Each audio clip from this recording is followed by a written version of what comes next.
تدوسين المصاب. الرحمن الرحیم، الحمدللہ رب العالمین والصلاة والسلام علی خاتم النبیین سیدنا محمد وعلی آلہ اصحابہ اجمعین۔ السلام علیکم ورحمۃ اللہ وبرکاتہ۔ میں ہوں ام زمل اور میرے چینل روشنی کے سفر میں خوش آمدید۔ آج ہم ایک ایسی قوم کی کہانی سنیں گے جو طاقت میں بے مثال تھی، جن کے محلات بادلوں کو چھوتی تھی، جن کا غرور آسمانوں کو چھو رہا تھا، لیکن جب اللہ کا عذاب آیا تو سب کچھ مٹی کا ڈھیر بن گیا۔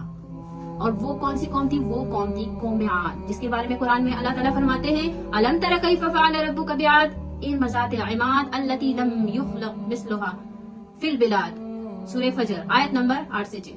کیا تم نے نہیں دیکھا تمہارے رب نے عاد کے ساتھ کیا کیا؟ ارم والے، لمبے ستونوں والے، جس جیسا کوئی پیدا ہی نہیں کیا گیا تھا۔ یعنی ایسی قوم تھی، اللہ نے انہیں ایسے طاقت سے نوازا تھا کہ اس جیسی قوم پیدا ہی نہیں ہوئی، لیکن ان کے تکبر، ان کے غرور، ان کی گناہوں نے وہ سب کچھ مٹا دیا۔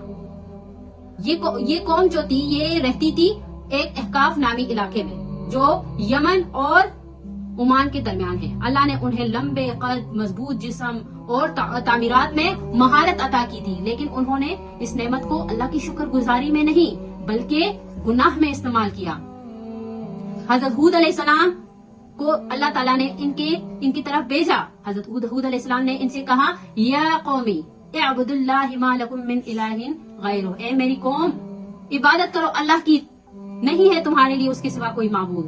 لیکن انہوں نے حضرت ہود علیہ السلام کو کیا کہا؟ بلکہ ان کا مذاق اڑایا۔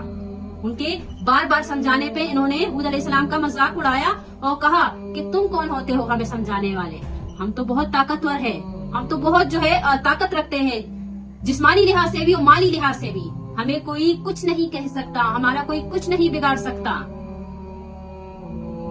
لیکن بار بار حضرت ہود علیہ السلام کے سمجھانے کے بعد کیا ہوا؟ اچانک بارش رک گئی، کھیت سوکھ گئے، جانور مرنے لگے۔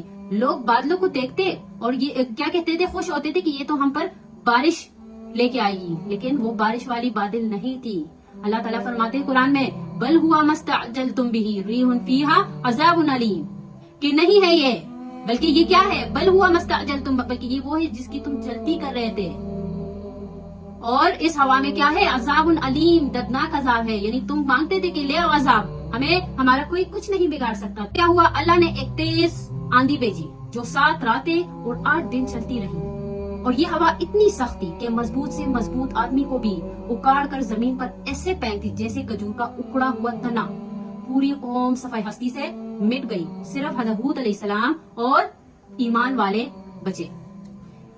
یہ واقعہ قرآن مجید میں صرف سنانے کے لیے نہیں آیا، بلکہ یہ ایک پیغام ہے۔ طاقت، دولت، ٹیکنالوجی سب کچھ ختم ہو جاتا ہے اگر انسان رب کو بلا دے۔ غرور کرنے والا شخص ہار جاتا ہے ہمیشہ۔ آئیے دعا کرتے ہیں اللہ تعالیٰ ہمیں غرور، گناہ سے بچائے، ایمان پر قائم رکھے اور اپنی رحمت سے ہمارے حال کو بہتر بنائے، آمین۔ اپنا بہت سارا خیال رکھے، دعاؤں میں یاد رکھے۔ اللہ حافظ۔